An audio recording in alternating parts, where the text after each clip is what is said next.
바른미래당 알짜경제 랜선 토크쇼 2019 예산 바르게 나누는 통통통.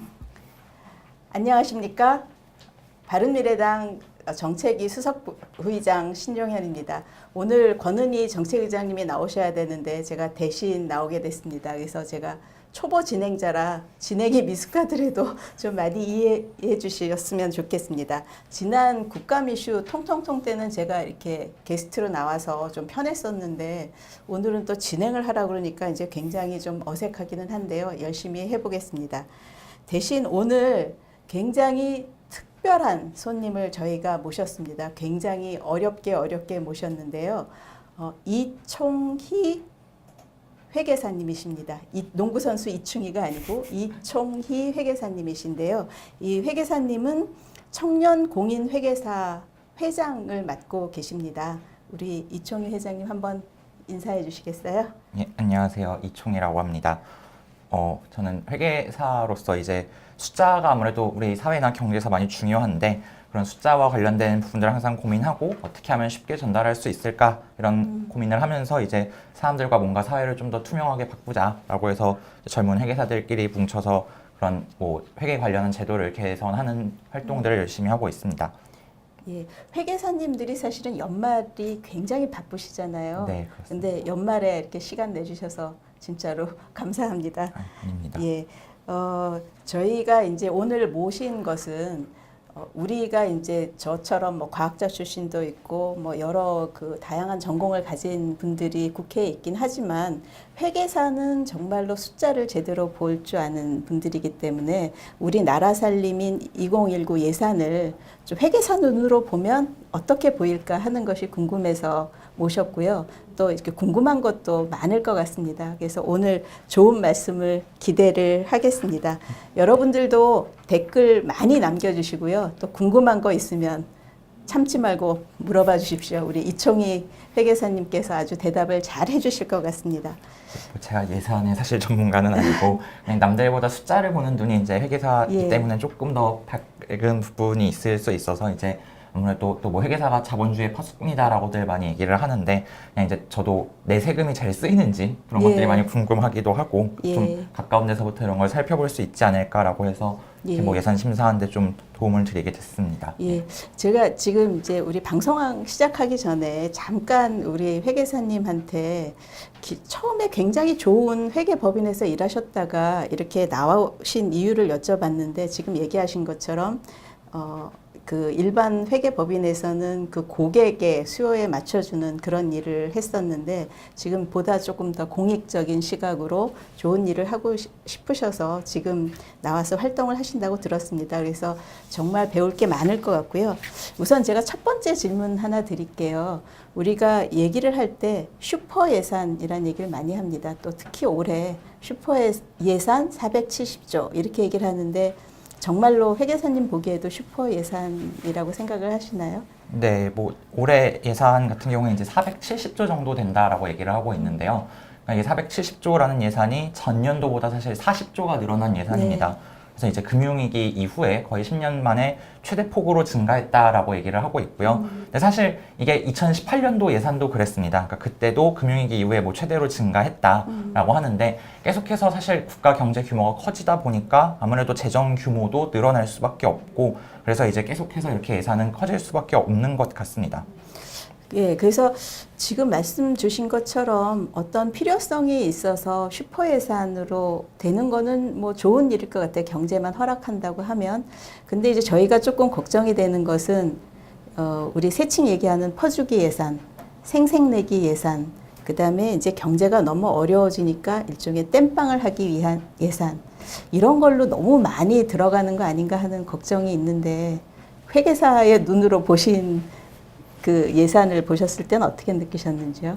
뭐 개인적으로는 사실 이제 아직 살 날이 많은 저희 같은 젊은 사람들은 이제 예산이나 이런 것들을 많이 쓰더라도 좀 뭔가 경제가 좋아지고 살기가 좋아지면 좋겠다라는 생각을 많이 하는데 이제 맞습니다. 보면 예산이 많긴 하지만 저도 이제 그렇고 제 친구들도 그렇고 우리가 그렇게 체감하는 삶이 많이 나아지지는 않는 것 같다라는 그런 생각이 듭니다. 근데 이게 어떤 뭐 정부라도 항상 이렇게 되는 걸 보면 예산의 집행이나 이런 거에 있어서 또 구조적인 문제들이 있지 않나라는 그런 생각들도 많이 들었고요.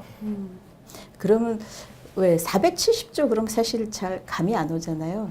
그러니까 회계사가 470조가 어느 정도다라고 혹시 쉽게 이렇게 납득할 수 있게 예를 들어주신다면 어떻게 들어주실 수 있을까요? 아, 이게 납득이 하기가 참 쉽지 않은 부분일 것 같은데요. 일단은 국민들에게 나눠드린다. 그러니까 전 국민 한 5,200만 명 정도를 가정하고 나눠드린다고 하면 1인당 900만 원씩 가져가실 수가 있습니다. 예. 그리고 이제 뭐 그냥 경제적인 부분으로 말씀을 드리면 삼성전자가 이제 우리나라에서 제일 큰 예, 회사잖아요. 예, 그렇죠. 삼성전자의 총 자산이 한 320조 정도가 됩니다. 예. 그러니까 예산이 그리고 삼성전자의 모든 자산을 다 사고도 사고도 150조 정도가 남는 거고요. 그리고 삼성전자가 1년에 이제 판매하는 매출이 한 240조 정도 되고 그리고 현대차가 현대차가 100조 정도를 팔고 있거든요. 예, 그러니까 이 두 회사가 1년 동안 파는 거를 다 사도 국가 예산이 남는다라고 볼 수도 있고요. 뭐 주식이나 이런 것들 하시는 분들은 이제 뭐 주식 시장의 시가총액이 얼마다, 그러니까 내가 그 주식을 살 때 얼마에 살 수 있다라는 것들을 많이 얘기하는데 삼성전자 같은 경우에 시가총액이 이제 오늘 제가 확인해 보니까 276조더라고요. 그래서 이제 276조를 주고 삼성전자를 다 사도 국가 예산이 한 200조가 남아서 다른 기업들을 더 살 수가 있습니다. 근데 뭐 또 다른 비유를 들자면 좀 한 가지 안타까운 비유인데요. 개인적으로는 제가 궁금해서 부동산 시장의 시가총액을 찾아봤거든요. 예. 근데 주택 시장의 시가총액만 4,000조 정도가 된다고 와, 하더라고요. 대단하네요. 그래서 이 주택 시장은 예산을 다 써도 살 수가 없어서 없는. 역시 조물주의 간물주다라는 그런 얘기가 맞는 게 아닌가라는 그런 생각이 들었습니다. 그러네요. 아까 왜 1인당 그 나눠주면 900만 900만 원 이상을 나눠준다고 하는 거는 또 거꾸로 얘기하면 1인당 900만 원 이상을 세금으로 낸다는 소리고 사실은 세금 낼 수 있는 사람의 수가 5,200만이 전체가 아니니까 세금 부담이 훨씬 굉장히 우리 생각보다 많은 세금 부담을 하고 있는 거네요. 네, 뭐 근데 또 인구가 아니라 이제 기업에서도 뭐 기업에서도 세금을 많이 내고 나고, 있고 예, 부가가치세나 그렇긴 이런 하죠. 간접세들도 예, 있으니까요. 예, 예. 근데 왜 이렇게 내가 세금의 혜택을 받다 이런 느낌이 안 들까요? 저만 그런가? 예, 뭐 대부분 그런 것 같습니다. 사실 예, 제 친구도 공무원을 하는 친구가 있는데 항상 뭔가 사건 사고가 터지면 예. 전화 와서 내가 세금 내는데 뭐 하는 거냐 라는 글쎄, 비판을 많이 지금 한다고 그런 합니다. 생각이 좀 드네요. 근데 뭐 국회의원도 마찬가지겠죠. 네. 저희도 좀 반성해야 될 것 같습니다. 근데 제가 지금 이거 이제 진행하면서 잠깐 보니까 우리나라가 예산 투명성이 굉장히 낮은 나라로 지적이 되고 있더라고요. 그러니까 OECD 국가 중에서는 예산 투명성이 꼴찌다. 뭐 이런 지적이 있던데 정말로 그런지 만약 그렇다면 그 이유가 왜 꼴찌로 갔다고 생각을 하시는지 이건 좀 회계사니까 아실 것 같아서. 네, 근데 뭐 사실 이게 네. 국내의 그런 투명성 지수가 대부분 안 좋게 나타납니다. 이게 회계사 입장에서도 부끄러운 얘기지만 회계 투명성 지수 사실 우리나라가 되게 안 좋게 나오는데 그러니까 이게 그냥 뭐 전반적인 그런 사회 분위기라든가 뭐 아니면 사회의 그런 풍토 이런 것들 때문일 수도 있겠다는 생각도 들고요. 그냥 제가 이제 지금부터 얘기하면 이 공무원분들이 되게 싫어하는 얘기를 많이 하게 될 것 같은데 그래서 이제 예산서를 좀 보면서 이게 공무원에 대한 그런 복지부동 뭐 이런 얘기들이 어느 정도는 여기에도 나와 있지 않나라는 생각이 많이 들었습니다. 그래서 예산서를 딱 처음에 봤을 때 저는 딱 그냥 펼쳐보면 쉽게 볼 수 있을 줄 알았는데 숫자를 제가 이제 한 10년 정도 회계사 생활을 했는데도 불구하고 딱 이걸 폈을 때 쉽게 이게 숫자가 들어오지가 않는 거예요. 그래서 되게 가독성이 이렇게 떨어지는데 이걸 회계사 생활하는 저도 그런데 일반인들이 보면 훨씬 더 힘들겠구나. 이거 되게 읽기 어렵게 만들어놨다라는 그런 생각이 일단 들었습니다. 제가 이청희 회계사님 얘기하시는 거 보고 좀 안심이 된 게 저도 저거 예산서 보고 저도 과학자 출신이라 그래도 숫자랑 표랑 이렇게 잘 본다고 생각하는데 되게 어렵더라고요. 근데 회계사도 어렵다 그러니까 조금 안심이 되네요. 네, 이게 사실 저도 많이 어렵고 그리고 사실 뭐 대부분의 사람들이 그래서 관심을 갖기가 좀 힘든 부분도 있는 것 같습니다. 그래서 이게 사실 투명하게 공개하고 뭐 철저하게 검증이 되어야 하는 그런 부분들인데 거꾸로 생각해 보면 또 이제 이 예산을 삭감당하는 입장에서는 많이 알려주면 줄수록 자기한테 그렇죠. 불리하니까 이제 숨기려고 하겠죠. 예, 그래서 맞습니다.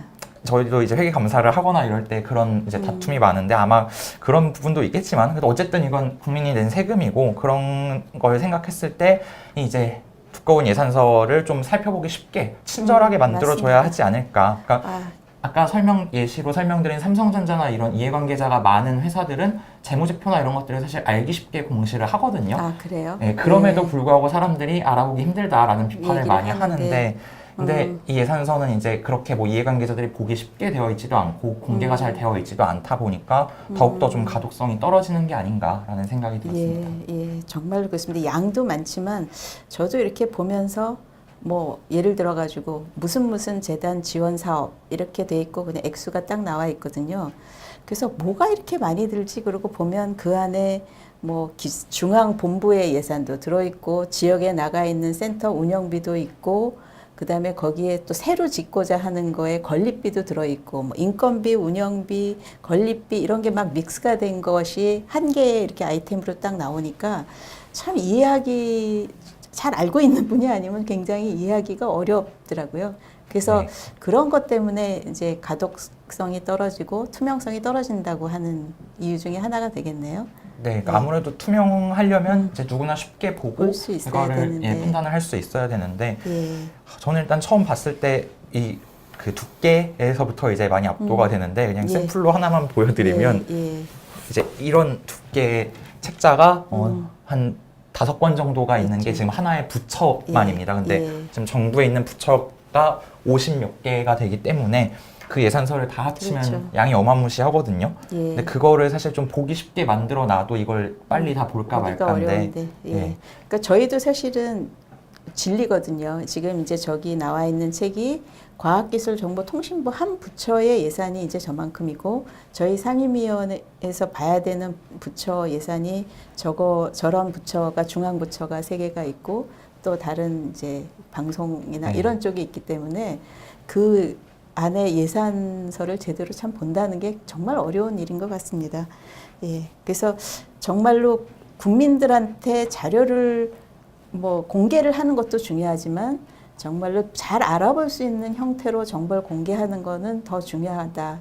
그렇게 이해를 해야 되겠네요. 네, 맞습니다. 예. 그다음에 저희가 이제 그런 얘기를 많이 합니다.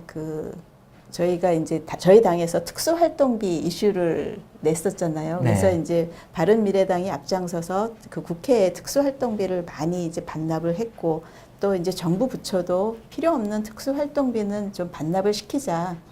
그랬는데 우리 당의 입장이 그러니까 저도 사실은 그 각 부처의 특수활동비를 찾아보려고 했는데 사실은 굉장히 어려웠어요. 특수활동비 같은 거 찾기가. 왜냐하면 뭐 특수활동비로 딱 일목요연하게 정리가 되어 있지도 않았고 딱 여기저기에 좀 숨겨 있다 그래야 되나? 네. 그래서 굉장히 어려웠고 실제로 삭감도 많이 안 된 걸로 알고 있습니다. 혹시 그 자료 혹시 좀 챙겨 보셨나요? 예, 저도 특활비에 대해서 예. 관심을 갖고 찾아봤는데요. 그러니까 이게 기본적으로 저는 이제 그 특활비를 보면서 가장 답답하다고 느꼈던 게 이런 두꺼운 책자가 있으면 예. 이 책자 앞에 누구나 보기 쉽게 요약표가 한 장이 붙어 있는 게 통상적이거든요. 예, 그래서 회사 예. 같은 경우에는 앞에 재무제표라는 게 붙어 있는 거고 이 부처들도 보면 총괄표라는 걸 그래서 첨부를 하는데 어떤 부처들은 총괄표를 붙이지 않은 부처도 있었고요. 또 붙이더라도 사실 이게 사업별로만 쭉 나열되어 그렇죠. 있어서 예. 말씀하신 대로 특활비를 찾으려면 각각의 사업을 다 사업에서 다 찾아봐야 찾아야 되는 되는 거죠.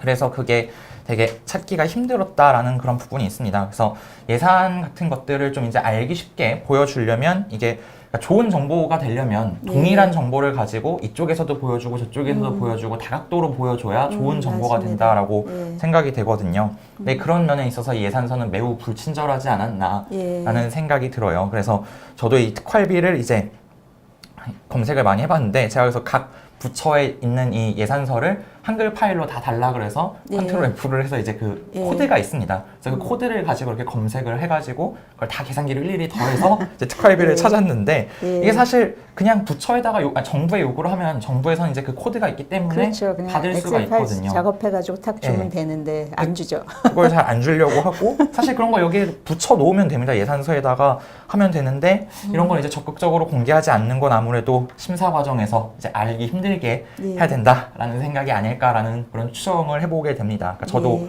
회계 감사를 이제 많이 나가 보면 회사에 계신 담당자분들이 항상 보면 뭔가 감사인이 뭔가 찾아내서 이제 없애버릴 것 같으면 막 숨겨놓거든요. 맞아요. 맞습니다. 이게 보니까 벌써 그 이 회계사님의 팬들이 생긴 것 같아요. 그러니까 믿고 듣는 총 회계사님 파이팅 뭐 이런 것도 네. 지금 올라와 있고요. 아주 좋다는 말씀도 올라와 있고요. 예, 제가 다른 것들 또 올라오면 말씀드리고 이 인건비 같은 것도 조금 제가 볼 때는 사실은 인건비 같은 것도 굉장히 어려웠어요. 왜냐하면 어떤 거는 인건비가 바깥으로 별도로 나와 있고 어떤 거는 이제 사업비 안에 인건비가 막 섞여 있고 네. 그래서 이게 사람을 몇 명으로 하는 건지 뭐 특히 이번에 이제 일자리 뭐 이런 것들 같이 섞어서 얘기하면서 참 굉장히 어려웠다 하는 생각이 들었습니다. 또 예산안에 대해서 가독성이 떨어진다는 얘기 해주셨고 또 뭐 저희가 좀 투명성이 떨어진다는 얘기도 해주셨는데 어떻게 생각하세요? 저희가 이제 사실은 아까도 말씀하셨지만 예산을 더 받고 이렇게 심사를 받는 쪽에서는 좀 명확하지 않게 가급적이면 명확하지 않게 내놓는 게 특히나 이렇게 삭감을 당하지 않는 좋은 방식이라고 생각을 하는 것 같고 네. 우리 국회의원이나 예산을 이렇게 짜는 그러니까 뭐라 그러나 예산 검사를 하고 삭감을 해야 되는 입장에서는 어떻게든지 좀 내용을 제대로 알아서 쓸데없는 예산을 이제 깎으려고 하고 그런 것들이 있는데 이게 좀 일반하고 이렇게 비교를 하면 아까도 뭐 일반은 그래도 숨기려고는 해도 총괄표도 있고 조금 더 보기 좋게 하고 있다고 하셨잖아요. 그럼 분명히 이제 국가 예산 쪽에서도 예산서 이런 명세서를 낼 때 폼을 개선할 여지가 많이 있다고 보시는 거네요. 네, 많이 있는 것 같습니다. 그러니까 아무래도 그 이제 회사나 이런 데들은 이해관계자가 많다 보니까 이제 그런 사람들이 또 많은 요구를 할 거잖아요. 그래서 이제 그런 것들이 좀 알기 쉽게 바뀌어 있는데 예산은 이제 사실 보면 국회나 이제 정부 말고 외부에서는 이제 예산 철에만 관심이 있지 그렇죠. 예산이 배정되고 나면 또 관심이 없는 경우도 많고요. 그래서 그런 것들을 이제 좀 사람들이 사실 가독성이 떨어져서 안 보는 부분도 많을 거라는 생각이 듭니다. 그래서 그런 것들을 좀 개선을 하면 나아지지 않을까 싶은데 그러니까 이번에도 보면 뭐 사실 공무원 이제 증언 관련해서 맞습니다. 논란이 많았었잖아요. 그래서 그것도 이제 인건비나 이런 것들을 좀 확인을 해보고 싶었는데 그것도 아까 말씀드린 것처럼 그냥 예산서 앞에 인건비가 얼마고 특수활동비가 얼마고 그 코드별로 이렇게 좀 정리를 해주면 쉽게 알 수 있는데 뭐 나오지 않으니까 일단 사업에 있는 걸 다 찾아서 더해야 되고요. 그리고 아까 말씀하신 것처럼 사업 내에도 이제 인건비로 있는 게 있고 용역비 안에 그 용역비에 이제 인건비가 들어가 있는 것들이 있고 이렇게 되다 보니까 사실 정확한 정보를 파악하는 게 좀 힘들었습니다. 근데 이게 문제가 있고 그 문제를 개선을 하려면 사실 정확한 정보를 찾는 게 가장 우선이거든요. 근데 이 예산서가 이제 투명해지지 않으면 그런 부분에 있어서 이제 그 정확한 정보를 찾지 못하기 때문에 잘못된 결과가 도출이 될 수가 맞습니다. 있는 것 같고요. 그리고 사실 뭐 정보라는 게 어떻게 보면 권력이거든요. 그러니까 주식시장이나 이런 데서 정보가 그렇죠. 많은 사람이 돈을 많이 버는 것처럼 이렇게 예산이나 이런 것들도 사실 정보가 많은 사람 입장에서는 이제 뭐 조금 더 가져갈 수 있고 뭐 그런 것들이 있다 보니까 아는 사람들만 알게 되고 그렇게 되면 이게 어떻게 보면 사회적으로 왜곡이 되는 거잖아요. 그래서 이런 것들을 이제 좀 투명하게 바꾸는 게 필요하고 그리고 저는 이제 회계사 입장에서 정부에서 이제 회계사들에게 투명성 개선을 위해 노력하라라는 얘기들을 되게 많이 듣거든요. 근데 막상 제가 여기 와서 보니까 정부도 별로 이렇게 투명해지려고 하지 않는구나. 그러니까 이게 뭐 공무원들이 뭐 특별히 나빠서라기보다는 그냥 누구나 내 거는 공개하기 싫고 남의 거는 좀 자세히 보고 싶고 그런 것들이 이제 좀 욕심이 아닐까라는 생각이 듭니다. 그러니까 그 말이 딱 맞는 것 같아요. 내 거는 좀 덜 보여주고 싶고 남의 거는 더 잘 알고 싶고 그러다 보니까 뭐 깜깜이 예산 뭐 아니면 이제 대표적으로 저도 이제 생각하는 거가 중복 예산, 뭐 유사한 거를 이름만 조금 다르게 붙여서 하는 예산, 뭐 목적이나 뭐 이런 내용이 거의 같은데 이 부처 저 부처에 나눠져 있는 예산. 이런 것들이 굉장히 문제가 있고 그거에 아주 대표적인 예가 이제 남북 교류 협력에 대한 예산들이 그렇다고 듣고 있습니다. 우리 지상욱 의원님께서 한번 지적을 해주신 것 같아요.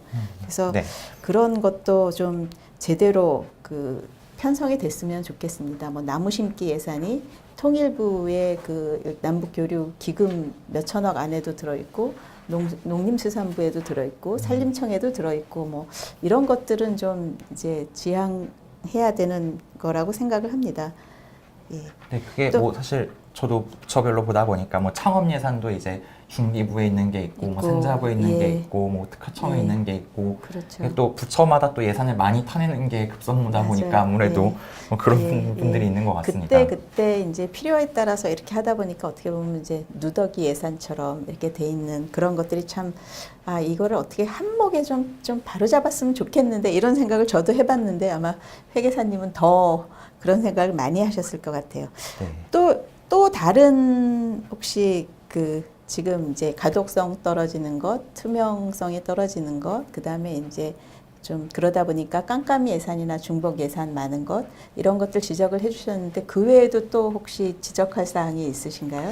예, 뭐 이제 설득력이 좀 부족하다라는 인상도 사실 되게 많이 네. 받았습니다. 이게 470조라는 돈이 전혀 작은 돈이 아닌데 이 돈을 받기 위해서 제출을 하는 서류라면 이제 충분히 납득할 수 있는 그런 정보가 있어야 되는데 사실 그런 것들을 좀 보면서 아, 이런 설득력이 없는데 왜 이렇게 예산을 많이 요구하지라는 생각이 드는 경우들이 많았어요. 특히 저는 민간 부분에 있다 보니까 이거를 이제 일반 회사에서 이렇게 계획서를 내면 이거 100%안 된다고 할 텐데 아, 예산서는 이런 게 너무 많다. 정말 이렇게 쓰고 이만한 돈을 가져가도 되나? 라는 생각도 많이 들었고요. 사실 뭐 정부 사업이나 이런 것들을 하려고 하면 정부에서 요구하는 서류가 상당하거든요. 많죠. 예, 예. 예. 근데 그렇게 하는 거에 비해서 부처에서 막 이렇게 예산을 받기 위해서 하는 자료는 너무 부실하고, 그러니까 이게 맞습니다. 주어진 예산은 써야 되니까 그냥 이렇게 해도 예산은 나온다라는 그런 생각을 하는 것인지, 막 자료를 제가 보다가 제일 황당했던 건 전년도 자료를 붙여서 낸 그런 저도 그래요? 있었거든요. 근데 이게 예산서가 워낙 두꺼우니까 이제 그런 걸 다 못 보게 되는 경우도 있는데, 예.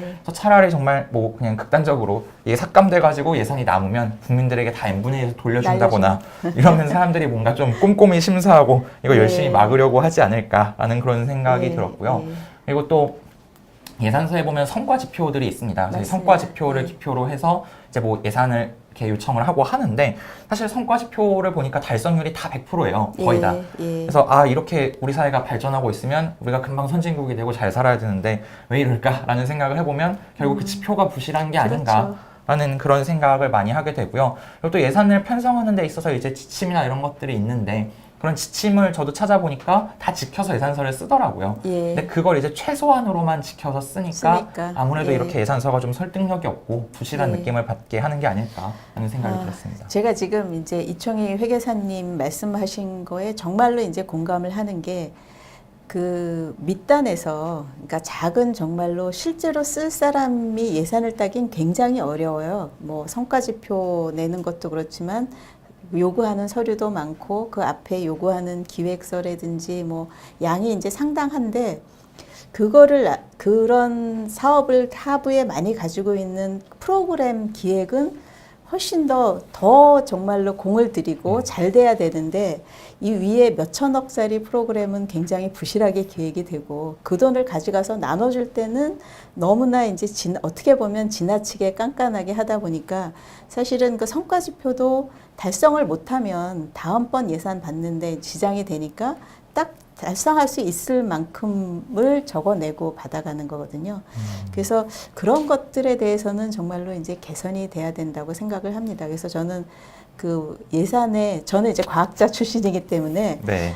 그 각각 프로젝트 뭐 1억짜리에 대해서 막 이렇게 회계 감사를 하고 이런 거보다는 그 돈을 나눠줄 때 뭐 몇백억, 몇천억짜리 사업 프로그램을 정말로 제대로 해야 된다. 그게 잘 되면 그 밑에 나눠주고 관리하는 거는 조금 덜 지금처럼 그렇게 깐깐하게 하지 않아도 된다고 생각을 네, 하는데 맞습니다. 좀 그게 좀 바뀌었다 하는 느낌은 많이 있습니다. 저도 실제로 사업을 예. 보다 보니까 예. 그냥 이제 출연이나 이런 교부하는 예산은 출연기관이나 그런 교부기관에 가기만 해도 집행률이 100%다라고 이렇게 뜨더라고요. 예, 맞습니다. 근데 사실 예. 그 기관에서 실제로 어떻게 집행을 했고 그런 얼마나 거는 잘 쓰고 없는 있는지에 거죠. 대한 정보가 전혀 없어서 예. 이게 그냥 정말 돈을 쓰기 위해서 그냥 있는 예산인가라는 그런 예. 생각들도 많이 들었습니다. 맞습니다. 말씀하시는 것처럼 이제 12월 15일 날 뭐 돈을 밑에다가 내려줘도 그 부처로서는 다 쓴 거죠. 네. 예, 밑에서는 실제로 못 썼지만. 그래서 뭐 이런 것들 저런 것들이 정말로 이제 개선해야 될 것들은 굉장히 많이 있는 것 같습니다.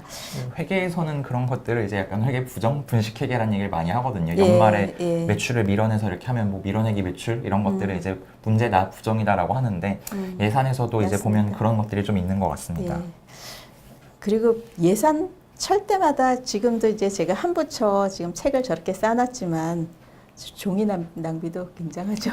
예, 저는 국회 와서 깜짝 놀랐던 게 뭐 이렇게 많은 종이들이 있나. 그러니까 이거 말고도 뭐 국감할 때도 또 설명 자료들이 잔뜩 맞습니다. 있고. 예. 그래서 이게 참 뭐 의원분들 이제 300분에게 다 이렇게 돌아가거나 한다면 이 종이 낭비가 예. 만만치 않겠다. 특히 시대가 이제 바뀌었잖아요. 그래서 이제 많이 뭐 컴퓨터나 이런 전산으로 되는 것들도 많을 텐데 꼭 예. 필요한 것만 출력해서 봐도 될 텐데 좀 아쉽다라는 생각이 들었습니다. 물론 이제 회관 앞에서 인쇄업을 하시는 분들이 되게 싫어할 얘기일 수도 있는데 예. 예, 환경 문제나 이런 것들로 인해 지금 일회용품 쓰지 말자 이런 캠페인 많이 하잖아요. 예. 사실 이런 종이나 이런 것들 낭비가 제일 예. 크지 않나. 이게 사실은 300건만 가는 게 아니고 뭐 그 의원실 하나 한 곳에 한 세트만 가는 건 아니거든요. 여러 명 그렇죠. 같이 예. 봐야 되니까.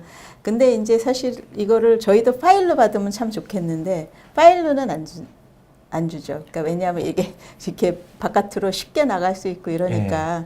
그래서 저 안에 있는 거를 파일로 한 개 한 개 받는 것도 굉장히 어렵거든요. 네. 그래서 좀 종이 이렇게 싸놓고 보니까 또 그러네요. 이게 과기정통부도 저만큼인데 이제 모든 부처들이 뭐 저런 거를 정말로 적어도 미니멈 뭐 몇백 건씩은 만들었고 자기네도 갖고 있어야 되니까 네. 그렇게 했을 거니까 참 종이 양도 대단하다 싶습니다. 궁극적으로 사실 뭐 정부에서 이제 예산을 보다 보면 전산 시스템이나 이런 데도 투자를 많이 하는데 예. 그런 것들을 이제 잘 만들어서 시스템에서 누구나 쉽게 열람할 수 있고 그게 국회뿐만 아니라 이제 국민들도 어느 정도는 알 수 있게 해주고 하는 것들이 이제 뭔가 좀 더 예산이 투명해지기 위해서 필요한 작업이 아닐까 그런 생각도 듭니다. 예. 아까 말씀 주셨잖아요. 정보가 권력이다. 네. 예, 그게 이제 이쪽에서는 굉장히 좀 그렇게 생각을 하고 있는 것 같아요.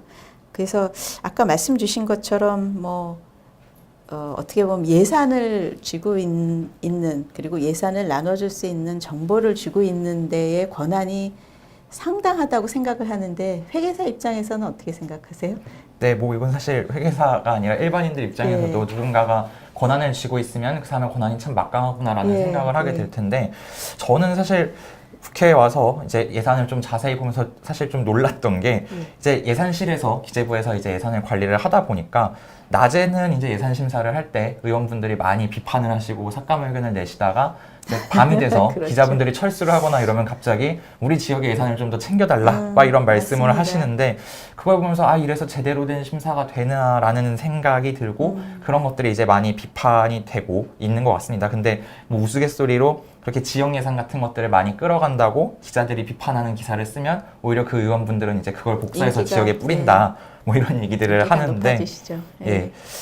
이게 뭐 다 자기 사정이 급하고 해서 그런 것들을 이제 빨리 증액해야 되겠다라는 생각을 하지만 저도 예산 검토를 하다 보니까 좀 너무하다 싶은 것들도 많았고요. 네, 그래서 차라리 맞습니다. 이게 국회에서 제도적으로 예산 심사하는 지역구 의원분들을 제외하고 비례대표 의원분들만 모여가지고 예산을 심사를 하면 어떨까라는 그런 생각도 좀 극단적이겠지만 해봤습니다. 절대로 그렇게 안 하시겠죠. 예, 뭐 물론 그렇게 안 하시겠지만 절대로 그렇게 안 근데 하시겠죠. 그래서 이게 기재부에 있는 그런 예산의 그런 뭔가 집중 이런 것들도 예. 어느 정도 풀어야 하지 않을까라는 그런 생각도 들었고요. 예, 예. 국회 내에서도 뭔가 상호 견제와 검증이 좀 가능한 시스템이 돼야 되는 건데 그런 부분들에 대해서 좀 고민을 해볼 필요가 있지 않은가라는 예, 생각을 했습니다. 예. 아, 좀 제가 이제 처음에 이거 프로그램 시작할 때는 조금 재밌게 갔으면 좋겠다고 생각을 했었는데 얘기를 하다 보니까 점점 더 심각해. 다큐멘터리로 가고 있네요. 예, 예. 심각해지고 있네요. 예, 이총희 회계사님에 대한 그 응원글이 계속 달리고 있습니다. 네. 예, 예, 팬이 많으신가 봐요. 그런가요? 혹시 회원분들이 들어온 거 아니세요? 일부러 얘기하지 않고 나왔는데요. 예. 지금 보면은, 그러니까 한편에서는 또 그런 평가하시는 분들도 있어요. 그 예산이라고 하는 게 일종의 국정을 운영하는 그러니까 방향을 제시하고 하는 거에 하나가 이제 예산을 어떻게 쓰느냐 하는 거잖아요. 내가 이제 어떤 쪽으로 가고 싶다 할 때 제일 좋은 방법이 예산을 거기다 투입을 하는 건데, 또 한편으로는 이제 예산의 부작용을 얘기를 하면서 예산이 들어감으로 해서 어떤 이제 너무 지나치게 국가가 개입을 한다. 뭐 아니면 이제 시장 경쟁 상황을 무너뜨린다. 좀 이런 면 지적도 있는데, 이번 예산에서도 그런 거가 혹시 있었나요? 보시기에? 네, 뭐 개인적으로 볼 때 약간 국가의 개입이 과도하지 않나 싶은 그런 생각이 드는 부분들도 분명히 있었고요. 그래서 이제 민간에 있는 뭐 친구들하고 가끔씩 얘기를 하다 보면 그런 얘기들을 종종 하긴 합니다. 이런 것까지 공무원들이 하냐라는. 그래서 최근에도 뭐 논란이 됐던 게 이제 스타트업들이 만든 거를 정부에 혹은 뭐 지자체에서 그대로 뺏겨서 똑같은 어플을 만들었다. 네, 뭐 이런 예, 기사를 예, 봤던 맞습니다. 적이 있는데, 물론 초기에 이제 시장이 열리지 않으면 안 되는 부분이 있기 때문에 국가가 예산을 투입해서 마중물을 해줘야겠지만, 근데 이게 너무 과도해지면 또 거기에서 그 예산을 따려고 하는 뭐 브로커가 생길 수도 있고, 맞습니다. 이 예산을 이제 자기 맘대로 쓰려고 하는 뭐 편법이나 탈법이 넘치게 될 수도 있거든요. 그래서 이게 돈이 너무 넘쳐서 이렇게 되는 거라면 저는 차라리 이제 이거 좀 사람들에게 복지나 이런 것들로 많이 되돌려주는 게 낫지 않을까라는 그런 생각도 많이 해봤습니다. 그래서 예산으로 방향을 설정하는 건 맞는데 어떤 방향을 정부가 혹은 국가가 해야 하는가. 그래서 국가가 진짜 모든 걸 다 할 수는 없잖아요. 그래서 시장에 네. 맡겨둬야 되는 것들이 있고, 그래서 창업 같은 경우도 사실 대표적인 분야라고 생각을 하는데요. 지금 시중에 이제 창업과 관련한 예산에서는 이제 너무 유동성이 넘친다, 뭐 이런 예. 얘기들을 하는 경우들이 좀 예. 있습니다. 그래서 이게 그렇게 되다 보니까 창업을 하지 않아도 되는 사람들이 창업에 막 뛰어들고, 그런 이제 예산을 따주기 위해서 뭐 브로커가 생겨서 뭐 그런 소개서를 대필해 준다든가 뭐 이런 그런 것들이 문제들도 있죠. 있고요. 뭐 예. 리베이트를 받거나 이러는 경우도 있고, 또 그 자체가 그냥 이제 청년들에게 만약에 똑같이 돈을 100만 원씩 줬다 이러면 어떤 친구는 장사를 하고, 어떤 친구는 창업을 하고, 어떤 친구는 그 돈을 갖고 글을 쓰고 이럴 수가 있는데, 이게 다 300만 원이 창업 예산이다 이러면 창업으로만 갑자기 해야 글을 되니까. 쓰는 창업을 해야 되고, 장사를 하는 창업을 해야 되고, 네. 그런 것들도 사실 좀 비효율이 될 수가 있습니다. 그래서 저는 이제 오히려 그게 낭비니까 차라리 정부가 이제 민간의 영역을 뺏지 말고 이런 복지나 사회 안전망 이런 거에 좀 충실했으면 좋겠다라는 생각이 들고요. 그리고 뭐 이제 바른미래당이 3당이니까 이런 것들에 대해서 좀 더 공격적으로 의견을 개진해 보셨으면 어땠을까라는 생각을 합니다. 그래서 저는 개인적으로 이제 회계사 생활을 하면서 기업들을 많이 보게 되는데, 기업은 이제 정부에서 보조금이 많이 나옵니다. 예, 그러면 이제 뭐 그렇죠. 고용을 하고 투자를 예, 한다라고 예, 생각해서 예. 그러는데, 이게 기업에게 보조금을 주면 기업들은 경쟁한다라고 우리가 생각을 하는데, 개인에게 돈을 주면 낭비한다라는 생각을 많이 하는 것 같아요. 근데 청년의 입장에서 보면 청년들에게 돈을 이렇게 뭐 예를 들어 기본소득처럼 나눠주면 이걸 갖고 낭비를 하는 게 아니라 뭔가 자기의 꿈을 향해서 노력을 할 수도 있고 새로운 걸 도전해 볼 수도 있고 그렇거든요. 그래서 그런 부분에서 이게 무조건 뭐 젊은 사람들에게 돈을 주는 게 낭비다 이런 관점에서 볼 게 아니라, 뭔가 실험적인 정책으로라도 한 번씩 이런 해보자. 것들을 시도해보는 예. 것도 필요하지 않을까라는 생각을 해봤습니다. 예. 지금 이제 아무래도 청년 대표시니까, 청년이시니까 아마 그쪽 의견을 많이 대변을 하시는 것 같아요. 그러니까 저희도 국회에서 이제 그런 논의가 많이 있었는데, 이게 개인한테 가는 것이 좋으냐, 아니면 이제 기업을 지원하는 게 좋으냐, 뭐 이런 의견들은 항상 조금 대립점이 있는 것 같고, 아까 이제 일종의 이렇게 너무 창업을 막 예산을 푸니까 다른 거 할 사람까지도 다 이제 일종의 이제 이렇게 싱크 역할 비슷하게 좀 모아드리는 그런 것들이, 제가 일했던 이제 R&D 쪽도 그런 게 많아요. 그러니까 뭐 예를 들면 한때는 이제 한 2002년, 3년 이때는 융합 기술이라 무슨 융합 이런 걸 붙으면 모든 이제 예산을 따기가 수월하니까 모든 거가 다 이제 뭐 각각 파트에서 일할 사람도 다 융합하는 쪽으로 뭐 이렇게 찾게 되고, 그 다음에는 또 녹색 성장 이러니까 예. 또 다 녹색을 붙이고, 뭐 이제 그러다가 그 다음에 정권이 바뀌고 나니까 녹색자 경제. 붙으면 예. 무조건 다 떨어진다, 다 떨어지고 다 창조자를 붙여서 이제 오고, 이제 이번에도 그런 것들. 혁신이죠. 예. 그래서 이게 뭐 사실은 대통령 바뀔 때도 그렇지만 장관이 바뀌어도 그렇고, 뭐 한때는 다 중소기업을 껴야지 또 R&D가 될 때도 있었고, 그래서 이렇게 너무 국가 예산이 어떤 이렇게 트렌드를 억지로, 그것도 제대로 쫓아가는 트렌드가 아니고 억지로 만든 트렌드를 안 쫓아오면 예산을 못다는 이런 풍토는 좀 없어져야 될 것 같은데 글쎄 없어질래나 잘 모르겠습니다. 쉽지 않을 것 같습니다. 예. 요번에 이제 좀 대표적으로 막 이렇게 뭐라 그러나요? 생각 없이라고는 좀 그렇지만 막 만들어낸 것이 이제 일자리 예산이 아주 좀 대표적이잖아요. 뭐 좀 저희 쪽에서도 그렇지만 이건 좀 지나치다 하는 일자리 예산들이 많았거든요. 그러니까 저희 쪽에서는 뭐 예를 들면 그냥 포스터를 만들었는데 포스터의 내용이 3개월 동안 출석률 80%만 하면 돈 얼마 줍니다. 무슨 교육 내용인지가 없어요. 밑에 교육 내용은 정말로 조그맣게 돼 있고 거기에 와서 교육 듣는 사람은 일자리 창출 얼마 이런 식으로 이제 카운트가 되고 이런 사업들이 많았거든요.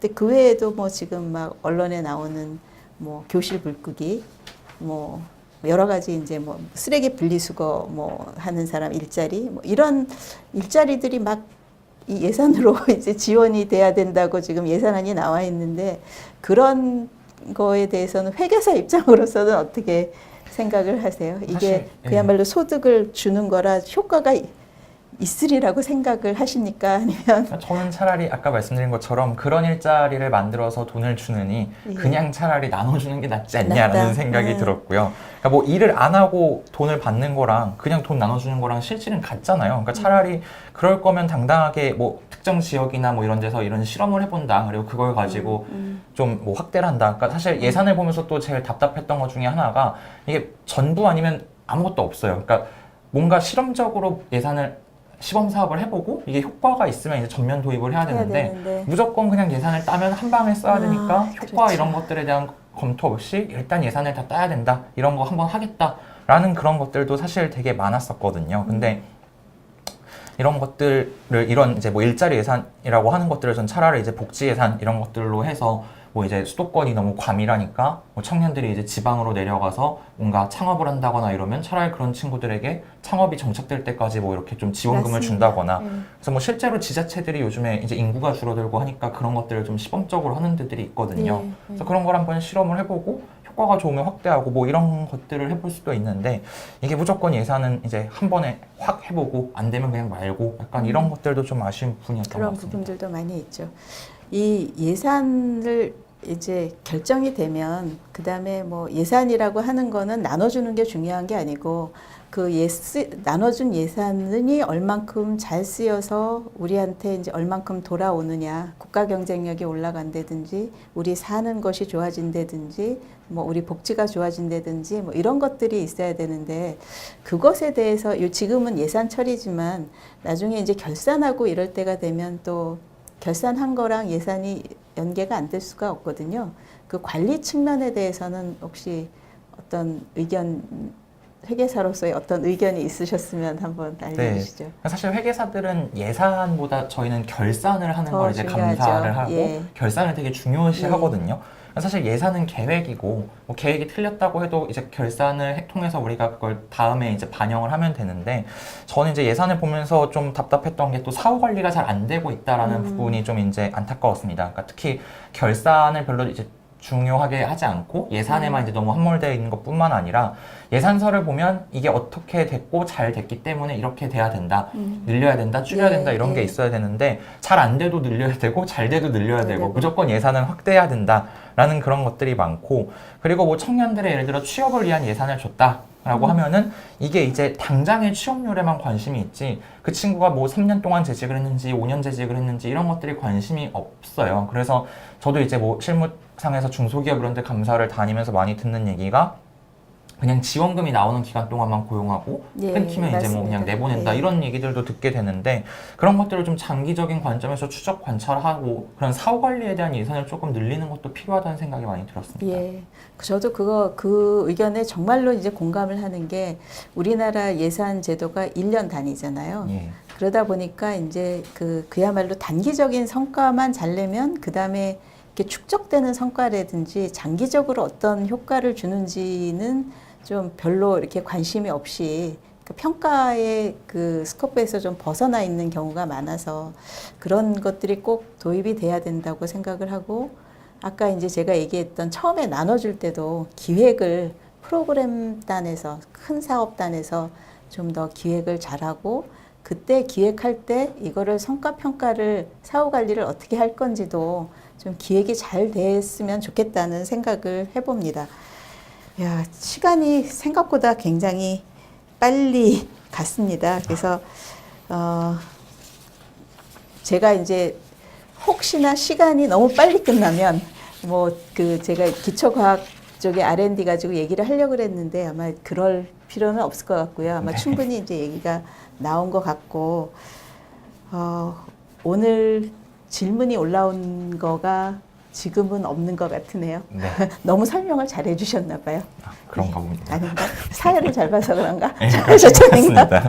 예, 예. 오늘 와주셔서 감사합니다. 그 정말로 뭐 집안 살림살이 하는 것도 뭐 사실 머리 쓸 게 많잖아요. 네. 근데 이제 나라 살림이라고 하는 거는 정말로 중요하고 뭐 그 단위도 크고 파급 효과도 크고 그래서 정말로 이렇게 회계사 우리 김관영 대표님도 이제 네. 회계사 자격증이 있으시고 또 우리 최이배 의원님도 회계사 자격증이 있으시고 한데 지금 우리 오늘 나오신 이총희 그 회계사처럼 회장님처럼 이 회계사 분들이 국가 예산에 좀 관심을 많이 가지시고 이렇게 어떻게 개선했으면 좋겠다는 의견을 주시는 게 정말로 도움이 많이 될 것 같습니다. 네. 뭐 끝으로 이렇게 혹시 뭐 마지막 저희는 이제 정리하는 그 발언 기회를 좀 드릴까요?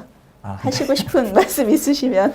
네, 뭐 특별히 뭐 충분히 많은 얘기할 기회를 하셨고, 많이 주셔서 예. 뭐 얘기를 많이 했는데 그냥 전반적으로 저는 이제 사회가 투명해졌으면 좋겠다라는 생각을 많이 합니다. 그러니까 뭐 회계사 업무를 하면서 항상 느끼는 게 우리 사회가 투명성에 대한 그런 얘기들을 많이 하는데 그럼에도 불구하고 아직도 불투명한 부분들이 상당히 많거든요. 예. 그래서 이제 그런 것들을 바꾸려면 뭐 이제 뭐 우리가 사는 아파트에서도 뭐 관리비 비리 이런 것 예, 때문에 이제 맞습니다. 투명해져야 된다고 하고 뭐 기업들도 이제 분식회계 이런 것들 없어져야 된다고 하듯이 가장 중요한 게 사실 어떻게 보면 우리가 낸 세금이고 이런 정부 예산이기 때문에 많은 시민들이 이런 거에 좀 관심을 가지고 뭔가 예. 적극적으로 참여를 할 수 있었으면 좋겠고요. 그리고 그러기 위해서는 이제 이런 예산서나 이런 것들이 좀 더 알아보기 쉽게 만들어져야 나오고 되고. 예, 그리고 공개가 좀 잘 되고 이래야 된다라는 생각이 많이 들었습니다.